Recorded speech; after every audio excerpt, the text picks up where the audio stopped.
I'm gonna watch To This Day.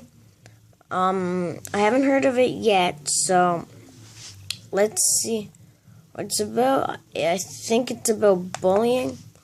Let's go ahead and watch it. Come on, load.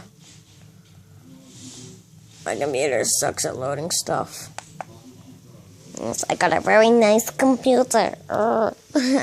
So, yes, we're gonna be watching To This Day. To This Day. I've heard it's about bullying, so I just want to put out there, don't bully. Yeah, so I'm gonna wait until it loads, so I'll be right back. Okay, here we go. When I was a kid, Let's go ahead. I used to think that pork chops and karate chops were the same thing. I thought they were both pork chops. And because my grandmother thought it was cute, and because they were my favorite, she let me keep doing it. Not really a big deal.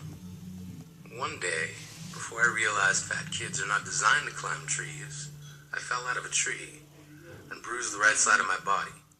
I didn't want to tell my grandmother about it because I was scared I'd get in trouble for playing somewhere I shouldn't have been.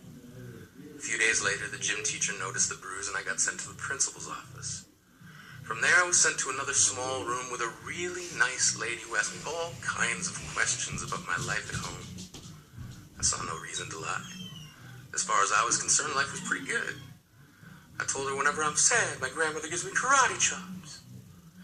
This led to a full-scale investigation, and I was removed from the house for 3 days until they finally decided to ask how I got the bruises. News of this silly little story quickly spread through the school and I earned my first nickname, Pork Chop.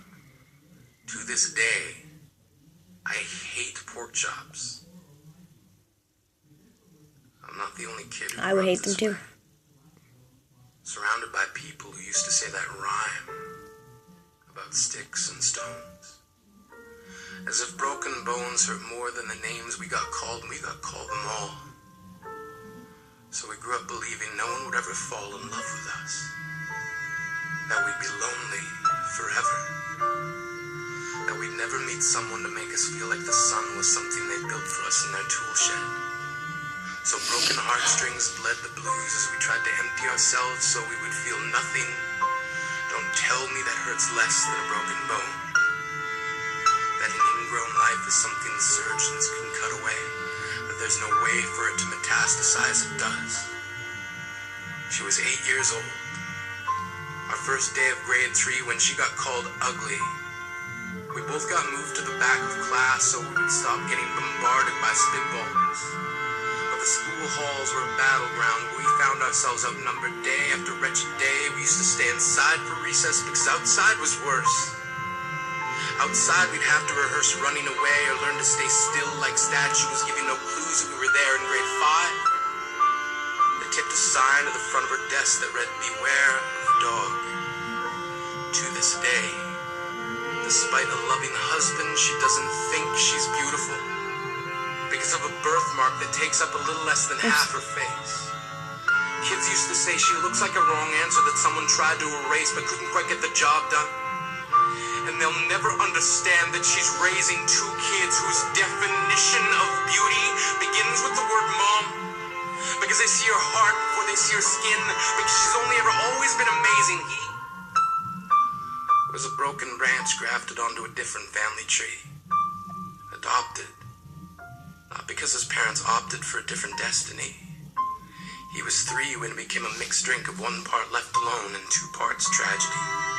Started therapy in 8th grade, had a personality made up of tests and pills, lived like the uphills were mountains and the downhills were cliffs, 4/5 suicidal, a tidal wave of antidepressants, and an adolescence being called pauper.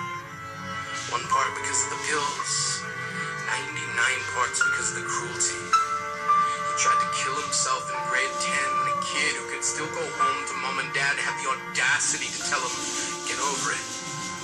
As if depression is something that can be remedied by any of the contents found in a first aid kit. To this day, he is a stick of TNT lit from both ends. Could describe to in detail the way the sky bends in the moment before it's about to fall. And despite an army of friends who all call him an inspiration, he remains a conversation piece between people who can't understand. Sometimes being drug-free has less to do with addiction and more to do with sanity. We weren't the only kids who grew up this way. To this day, kids are still being called names. The classics were "Hey Stupid," "Hey Spaz." Seems like every school has an arsenal of names getting updated every year. And if a kid breaks in a school and no one around chooses to hear, do they make a sound? Or they just background noise from a soundtrack stuck on repeat when people say things like "kids can be cruel"? Every school was a big top circus tent, and the pecking order went from acrobats to lion tamers, from clowns to carnies. All of these miles ahead of who we were freaks. Lobster claw boys and bearded ladies. Oddities juggling depression and loneliness, playing solitaire, spinning the bottle, trying to kiss the wounded parts of ourselves and heal. But at night, while the others slept, we kept walking the tightrope. It was practice, and yes, some of us fell. But I want to tell them that all of this is just debris left over when we finally decide to smash all the things we thought we used to be. And if you can't see anything beautiful about yourself, get a better mirror. Look a little closer. Stare a little longer. Because there's something inside you that made you keep trying despite everyone who told you to quit. You built a cast around your broken heart inside of yourself. You decided they were raw. Because maybe you didn't belong to a group or a clique. Maybe they decided to pick you last for basketball or everything. Maybe you used to bring bruises and broken teeth to show and tell but never told. Because how can you hold your ground if everyone around you wants to bury you beneath it? You have to believe that they were wrong. They have to be wrong. Why else would we still be here? We grew up learning to cheer on the underdog because we see ourselves in them. We stem from a root planted in the belief that we are not what we were called. We are not abandoned cars stalled out and sitting empty on some highway. And if in some way we are, don't worry. We only got out to walk and get gas. We are graduating members from the class of "We Made It." Not the faded echoes of voices